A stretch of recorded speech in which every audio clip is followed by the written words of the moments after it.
আসসালামু আলাইকুম। আজকে পোলট্রি চামড়া দিয়ে গোস্ত রান্না করে দেখাবো আপনাদেরকে।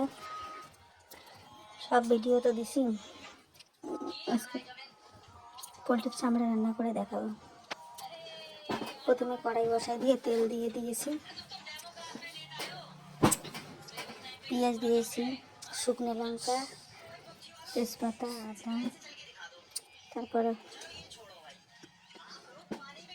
দিলাম নুন দিয়ে, একটা টমেটো কেটে দিয়েছি, তারপর দেখো আদা রসুন বেটে দিয়েছি, নাড়াচাড়া করে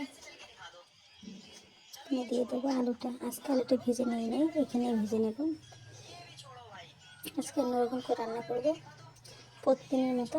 দেখো আজকে মাংসটা দিয়ে দিলাম। আজকে চামড়া বেশি তো মাংস কম, তার জন্য একবারে ভেজে নেব। আমি কিন্তু এরকম করে রান্না করি না সহজে, মাংসটা ভেজে নিয়ে রান্না করি। তো আজকে অল্প মাংস নিয়ে আসছে, তাই। তারপর দেখো মশলাগুলো দিয়ে দিলাম, দিয়ে একটা নাড়াচাড়া করে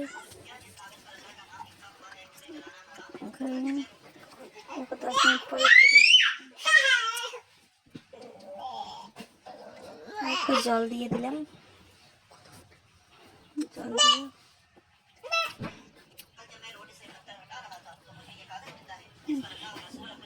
দেখো কতগুলো পোলট্রির চামড়া নিয়ে আসছে। পোলট্রির চামড়াগুলো দিয়ে দিলাম, দিয়ে একটা নাড়াচাড়া করে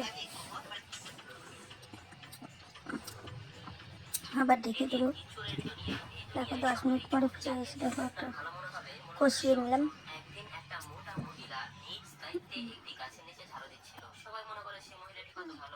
দেখো তেল ছেড়ে দিয়েছে, এখন জল দিয়ে দিলাম। গরম মশলা বেটে দিয়েছি,